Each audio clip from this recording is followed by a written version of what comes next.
네, 갑자기 브로드컴의 주가가 많이 오르면서 사람들로부터 주목을 받고 있는데요.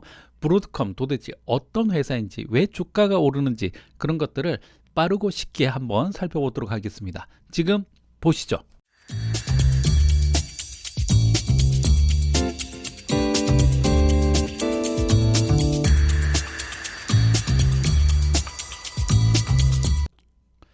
자, 지금 화면에 나와 있는 게 브로드컴의 6개월간의 주가를 제가 지금 이렇게 캡처해서 올려놓은 겁니다. 자, 최근에 보면은 이 브로드컴의 주가가 이렇게 급격하게 올라가고 있는 그런 현상들을 볼 수가 있는데요. 이 브로드컴 갑자기 튀어나온 회사이냐 하면 그건 아닙니다. 꽤 오래 전부터 있던 회사이고요. 제가 이 브로드컴이란 이 회사를 알기 시작한 거는 제가 마이크로소프트에서 일할 때, 네, 그때 이 라즈베리 파이라고 하는 이 도구를 많이 사용을 했었어요. 그때 이제 제가 했던 업무가 IoT였는데요. IoT에서는 이런 도구들을 많이 사용을 했었습니다. 네, 이게 뭐냐 하면 손바닥만한 컴퓨터였는데 뭐 각종 센서들을 이용을 해서 뭐 데이터를 수집한다든지 할 때 많이 사용을 했었습니다. 여기에 들어가는 이 메인 칩셋이 바로 이 브로드컴이 만든 칩셋이 들어갔는데, 그래서 아, 이런 회사도 있구나. 그래서 그때 한번 눈에 띄기 시작하니까 여기저기서 조그마한 칩셋들을 굉장히 많이 공급하고 있는 회사다라고 하는 것을 알게 되었습니다. 근데 제 기억 속에 있는 이 브로드컴은 뭔가 작고, 그리고 이 주변에 들어가는 조그마한 칩셋들을 공급하는 그런 회사다라고 기억을 하고 있는데, 최근에 제가 이런 이슈들 때문에 다시 찾아보다 보니까 제 기억을 많이 업데이트를 해야 되겠구나라고 하는 생각이 들기 시작했습니다. 자, 단적인 예로 이 브로드컴이라는 이 회사의 홈페이지에 들어가 보면 메인 타이틀이 이렇게 돼 있어요. Enabling AI Infrastructure라고 돼 있죠. 그래서 AI 인프라스트럭처를 활성화시키기 위해서 우리가 할 수 있는 거 다 해줄게 라는 그런 느낌이에요. 그래서 주가가 이렇게 오르는 배경에는 뭔가 AI하고 관련이 있구나 라고 하는 것을 알 수가 있는데요. 아래쪽에 보면은 이 브로드컴이라는 이 회사가 하는 일들이 굉장히 다양합니다. 그래서 그냥 변방에 있는 조그마한 칩셋 회사가 아니라 사실은 정말 큰 회사 중에 하나다라고 하는 것을 알고 있는 거죠. 이게 소비자 제품으로 우리가 직접 보지 못하다 보니까 잘 몰랐던 회사일 뿐이지 실제로는 굉장히 큰 회사였다는 겁니다. 그래서 최근에 이 회사에 대해서 이제 다시 한번 제가 퍼플렉시티에 들어가서 이렇게 물어봤더니 이렇게 내용들이 나오고 있어요. 시작은 1961년에 되었는데 최근에는 제 기억 속엔 주로 이제 이런 것들 많았거든요. 네, 통신용 반도체, 네, 그리고 약간의 소프트웨어 정도만 알고 있었는데, 네, 지금은 데이터 센터 솔루션뿐만 아니라 다양한 소프트웨어 제품, 그리고 인공지능 칩 개발, 뭐 이런 쪽에도 지금 관여를 하고 있다는 겁니다. 그래서 이 반도체 솔루션에 보면 주로 이 브로드컴이 잘했던 게 바로 이 통신 장비들, 그리고 통신 장비를 하다 보니까 데이터 센터 안에 있는 주요 장비들끼리도 굉장히 빠르게 통신을 해야 되거든요. 그래서 통신을 하기 위해서는 이 데이터를 뭐 증여라도 했다가, 네, 다시 또 이걸 복원했다가, 네, 이런 것들도 해야 되고 하는데, 거기에 들어가는 주요한 통신 칩들을 얘가 꽉 잡고 있다는 겁니다. 그래서 통신과 관련되어 있는 고속 네트워크 칩셋 이런 것들도 가지고 있고요. 그다음에 최근에 이쪽이 굉장히 많이 강화된 것 같아요. 그래서 이 소프트웨어 솔루션인데 이제 클라우드 데이터 센터 관리나 보안 소프트웨어, 네, 이런 것들을 하기 위한 회사들을 하나씩 인수하면서 예쁘게 포트폴리오를 잘 만들어 가고 있었던 거죠. 그래서 최근에 이렇게 인수들을 굉장히 잘했다. 그리고 이런 것들을 이용해서 시장에 필수제들을 많이 가지고 있다. 네, 이런 것들이 이 브로드컴의 장점이지 않을까라는 생각이 듭니다. 자, 그런데 여기에 보면 뭐 비슷한 업체라고 했는데 뭐 엔비디아, 퀄컴, AMD, 또 여기는 없는 구글, 마이크로소프트 이런 회사들은 사실은 협력 관계에 있는 회사들입니다. 그래서 엔비디아가 뭘 할 때, 네, 브로드컴하고 같이 협력 관계에 있기도 하고요. 네, 퀄컴이나 뭐 AMD나 이런 회사들하고는 굉장히 협력 관계에 있는 걸로 알고 있어요. 왜냐하면 이런 회사들이 뭔가 만들 때 모든 걸 다 가지고 있지 않거든요. 그래서 뭔가 개발할 때 후미진 곳에 있는 것들, 그리고 칩을 하나 만들려고 하면 칩 안에 들어가는 주요한 모듈들, 이런 것들은 네, 어쩔 수 없이 이 브로드컴하고 같이 협력을 할 수밖에 없는 그런 형태다라고 볼 수가 있는데, 브로드컴의 실제 경쟁 업체라고 할 수 있는 회사는 바로 이 마벨 테크놀로지라는 이 회사입니다. 네, 마블 안 해요. 네, 그건 만화 그리는 데고, 이 마벨 테크놀로지라는 이 회사는 실제로 이 퀄컴이나 뭐 엔비디아 이런 회사하고는 다르게 네, 브로드컴하고 굉장히 유사한 업무를 하고 있습니다. 그래서 데이터 저장 및 네트워크 솔루션을 제공하는 반도체 기업이다라고 돼 있고요. 그다음에 고객층도 굉장히 유사해서 굉장히 앞으로 많이 경쟁 관계에 놓이지 않을까라는 생각이 듭니다. 근데 브로드컴하고 마벨하고는 체급 차이는 확실히 있어요. 브로드컴이 훨씬 더 큽니다. 그렇기 때문에 지금 최근에 제가 다른 분의 자문을 받았을 때는 브로드컴하고 마벨하고 만약 투자를 한다면 투자의 비율을 7대3 정도로 브로드컴에 좀 더 주는 게 좋겠다. 아무래도 큰 게 오르면 더 오른다. 그런 얘기도 듣긴 했습니다. 자, 그런데 자, 이렇게 제가 마벨에 대해서 얘기를 하면서 브로드컴 얘기를 하는데 브로드컴이 도대체 뭘 하는 회사냐? 팔고 있는 이 제품들을 보면 먼저 뭔가를 저장하기 위한 이 스토리지 제품들, 그리고 이제 파이버 채널이라고 해서 빠르게 데이터들을 주고받을 수 있는 이런 제품들, 그리고 PCIe라고 하는데 이건 뭐냐면 어떤 컴퓨터가 있으면 컴퓨터 안에 GPU 카드가 한 장만 들어가진 않죠. 여러 제품들이 이렇게 들어가면 이 안에 PC 안에서도 빠르게 네트워크들이 좀 더 이렇게 왔다 갔다 해야 된다는 거예요. 그래서 이렇게 빠르게 네트워크가 왔다 갔다 할 때 사용하는 표준 중에 하나가 PCIe라고 하는 이 표준을 사용을 하는데요. 이 사이를 빠르게 스위칭을 해줘야 빨리빨리 통신이 되면서 효율이 나겠죠. 그래서 PCIe 스위치라고 하는 제품도 있고, 그리고 뒤에 가면은 엔비디아하고 협력하는 그런 요소들도 있습니다. 그래서 기반이 되는 요소들을 많이 가지고 있어요. 뿐만 아니라 이 무선 통신을 하기 위한 거, 그 다음에 GPS라든지, 다음에 RF 통신, 다음에 뭐 터치 컨트롤러, 다음에 일반적인 와이어리스 랜 같은 것들도 제공이 되고 있고요. 다음에 뭐 광역 통신할 수 있는 것들, 이런 것들도 같이 제공이 되고 있다는 거죠. 뿐만 아니라 빠르게 통신할 때 필요할 때 빠르게 통신한다라고 하면 빛을 이용한 통신도 빼놓을 수가 없죠. 그래서 이 광통신 기술 이런 것들도 내부적으로 가지고 있다고 합니다. 자, 뿐만 아니라 이 소프트웨어 솔루션들도 꽤 많이 가지고 있어요. 그래서 제 기억 속에 있는 조그마한 칩셋 만드는 변방의 어느 반도체 회사가 아니라 이제는 뭔가 하려고 하면 그 전체를 아우르는 그런 요소들을 다 가지고 있는 회사가 바로 브로드컴이 되지 않았나라는 생각이 듭니다. 제가 모르는 사이에 이 스펙을 굉장히 예쁘게 잘 만들어 놓고 있어요. 자, 그런데 이런 게 왜 필요하냐? 지금 요 그림은 제가 이 마벨이라고 하는 그 경쟁 업체의 홈페이지에서 가지고 온 그림인데요. 보통 우리가 뭔가 계산하는 걸 뭐 CPU, GPU, 뭐 다음에 DPU 이런 여러 가지 연산 장치들이 있죠. 이런 연산 장치들이 각각 이렇게 존재한다는 거죠. 근데 이들이 하나인 것처럼 빠르게 뭔가 큰 계산을 하기 위해서는 얘네들끼리 빠르게 통신을 해야 된다는 거죠. 그래서 이 통신 사이를 연결하는 이런 고속도로들을 보통 뭐 데이터 버스라고 하기도 하고요. 뭐 채널이라고 하기도 하고 그때그때 여러 가지로 부르는데, 근데 이런 통신을 중간에 빠르게 중개해주는 스위치들이 필요하다는 겁니다. 그래서 이런 것들을 브로드컴이 굉장히 잘하고 있다는 거예요. 그리고 작게 보면은 이런 칩들 간의 통신 이런 것들도 할 수 있지만 또 칩들이 모여있는 서버 간의 통신 이런 것들도 필요하겠죠. 그리고 이 서버 간의 통신이 또 빠르게 되려면 또 이 통신 방법을 우리가 알고 있는 뭐 이더넷으로 할 건지 광통신으로 할 건지 이런 것들도 필요하고요. 다음에 또 물리적으로 바로 연결해서 이렇게 통신하는 방법들도 있습니다.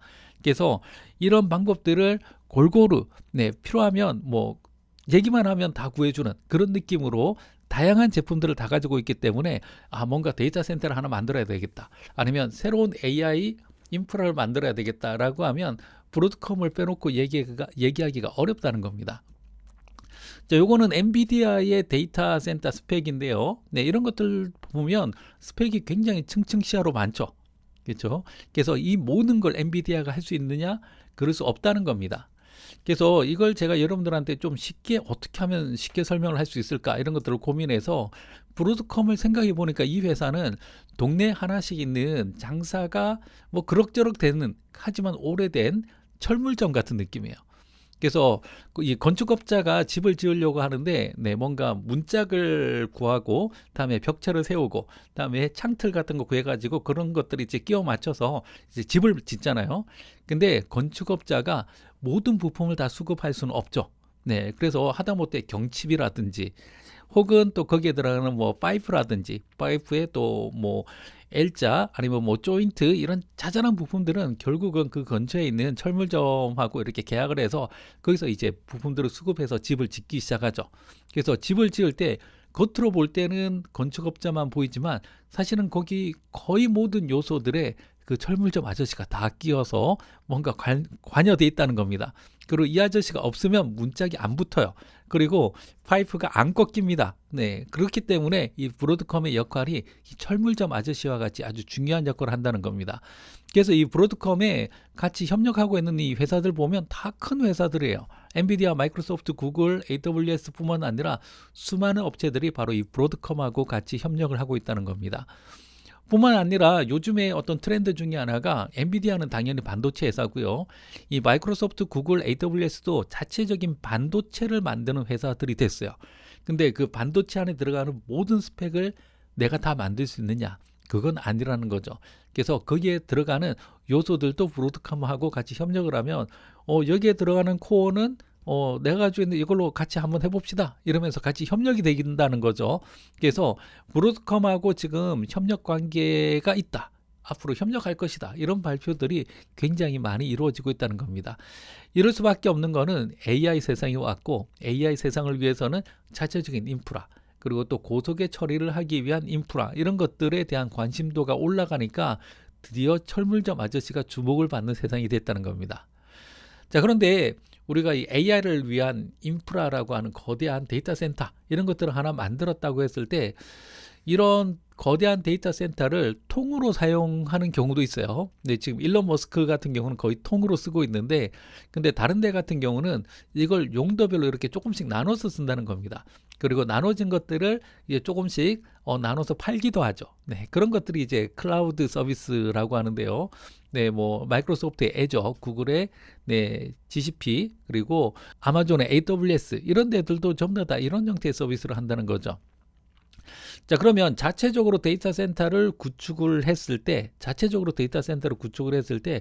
우리 데이터 센터도 필요한 대로 이렇게 나눠서 썼다가 합쳐서 썼다가 이렇게 자연스럽게 이 전체를 나눠서 쓰고 합쳐서 쓰고 하기 위해서는 그냥 물리적으로 이걸 한 덩어리로 쓰는 게 아니라 그 위에 이걸 가상화된 레벨이 하나가 있고요.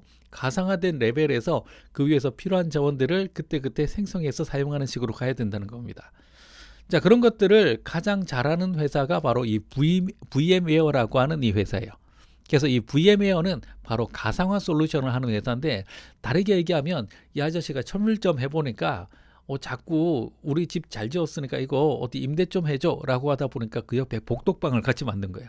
그래서 부동산 중개소를 같이 만들어서 네, 필요하면 필요한 대로 이걸 쪼개서 썼다가 또 합쳐서 썼다가 이렇게 할 수 있는 그런 솔루션들도 함께 제공을 하고 있다는 겁니다. 이 VMware라는 이 회사는 굉장히 큰 회사였어요. 네, 그래서 원래는 이 회사가 네, 독자적으로 사업을 하고 있었던 그리고 가상화를 굉장히 잘했던 회사 중에 하나인데 이 회사를 브로드컴이 인수를 합니다. 네, 그러면서 복덕방이 하나가 생긴 거죠. 자, 그런데 이렇게 집 구조를 잘 지어놨는데 누가 와서 계속 털어가면 안 되겠죠. 그래서 하다 보면 여기에 경비 시스템이 필요하게 된다는 겁니다. 다르게 얘기하면 시큐리티가 필요한 거죠. 그래서 야, 이거 시큐리티를 하기 위해서는 또 회사를 하나 인수해야 되겠네. 그래서 또 하나의 회사를 인수하게 됩니다. 그게 바로 이 시멘틱이라는 이 회사입니다. 옛날 노트북이나 이런 것들 여러분들 사다 보면 쓸데없는 뭐 백신 프로그램 같은 거 이렇게 막 따라오거나 할 때 있잖아요. 그때 많이 나눠줬던 게 바로 이 시멘틱 백신이었습니다. 근데 이 회사가 사라진 줄 알았는데 보안 솔루션, 뭐 서버급 솔루션, 클라우드에 들어가는 솔루션 이런 것들을 많이 가지고 있었어요. 그래서 브로드컴이 이제는 이 시멘틱까지도 인수를 합니다. 그래서 이걸 인수를 해서 여기에 들어가는 다양한 사이버 시큐리티 솔루션들을 다 가지고 있다는 겁니다. 자, 인프라에 들어가는 주요 길목에 자기 칩셋들이 다 들어가고요. 그다음에 AI 칩셋 만들 때 같이 설계하는 것도 할 수 있고 또 그 위에 가상화 솔루션을 가지고 있고 그 가상화 솔루션 위에서 서비스를 할 때 그걸 보호할 수 있는 네, 다양한 역시 보안 솔루션까지 가지고 있습니다. 자, 정말 이 회사하고 협력 안 할 이유가 없어지는 거죠. 네, 그러다 보니까 이 브로드컴이 굉장히 주목을 받기 시작을 한 겁니다. 자, 그러면 이 브로드컴이 실제로 어디에서 수익을 내고 있느냐? 요 그림을 보게 되면 요게 2024년 2분기 실적인데요. 2분기 실적 중에서 지금 여기 보시면 큰 쪽이 세미컨덕터, 반도체 매출이 그래도 큰 편이에요. 근데 YOY로 작년 대비 6% 성장이다라고 되어 있는데 4분기를 보면 12%까지 올라가 있는 것을 볼 수가 있습니다. 자, 그보다도 여기 인프라스트럭처 소프트웨어라고 되어 있죠. 이 위에 올라가 있는 아까 제가 얘기했던 VM웨어나 아니면 시멘틱이나 이런 소프트웨어 솔루션들은 작년 대비 175%나 성장하고 있는 기염을 토하고 있는 것을 볼 수가 있다는 겁니다. 그래서 이 전체적인 이 매출 같은 경우에는 12.5빌리언을 했는데 여기 보면 쭉 올라가서 넷 프로핏이 지금 2.1빌리언, 요게 2분기 통계이고요. 전체적으로 보면 굉장히 예쁘게 잘 성장하고 있는 그런 모습을 볼 수가 있습니다. 자, 그래서 이 회사 같은 경우에는 가지고 있는 자산들이 굉장히 많아요. 굉장히 많고, 그리고 이제 뭐 일시적으로 한 분기에 뭐 매출을 미스하거나 할 수는 있어도 전반적으로는 앞으로 잘 성장할 거라는 생각이 듭니다. 여기 보면 넷 프로핏이 보면 YOY 대비 뭐 마이너스 43% 이렇게 돼 있긴 한데, 그래서 이때는 주목을 못 받았다는 거예요. 근데 4분기가 되면서 많이 성장하고 있는 것을 볼 수가 있습니다. 그래서 미국 주가 같은 경우에는 실적에 따라서 굉장히 많이 좌지우지 되는 경우들이 있거든요. 우리나라는 실적이 좋으면 내다 파는데, 미국 같은 경우는 실적이 좋으면 더 매집해서 올라가는 그런 현상들이 있습니다. 우리나라하고 미국 주식은 확실히 좀 다른 느낌이 있어요. 그래서 브로드컴은 2분기 매출만 봤을 때는 이거 뭐지? 라는 생각이 드는데 4분기 그리고 또 앞으로 발표되는 내용들을 보면 굉장히 주목할 만한 그런 회사다라는 생각이 듭니다. 자, 그래서 이 브로드컴이 성장하는 데 있어서는 중간중간에 대규모 인수를 했어요. VM웨어라든지 아니면 CA 테크놀로지스라든지 아니면 시멘틱, 아까 제가 했던 이 시멘틱이라든지 그다음에 브로케이드 커뮤니케이션 시스템즈, 다음에 서버웍스 코퍼레이션, 렐로직이라든지 글로벌 로케이트, AMD의 DTV 분야, 그리고 BCM 같은 이런 회사들을 하나하나 다 인수를 했어요. 그래서 자기네들의 이제 부족한 부분들을 채우고 또 시장에서 주요 길목들을 예쁘게 잘 차지하는 그런 전략들이 잘 먹히고 있는 것 같습니다. 자, 그래서 이 브로드컴의 인수 전략, 틈새 시장 선도, 그리고 경쟁이 사실상 좀 제한적인 영역, 이런 부분에 있어서 굉장히 영리하게 인수를 하고 있다, 이렇게 볼 수가 있고요. 앞으로도 이런 전략이 잘 먹히지 않을까라는 생각이 듭니다. 그래서 브로드컴이라는 이 회사는 앞으로도 계속 주목해 볼 만한 그런 회사다라는 생각이 듭니다.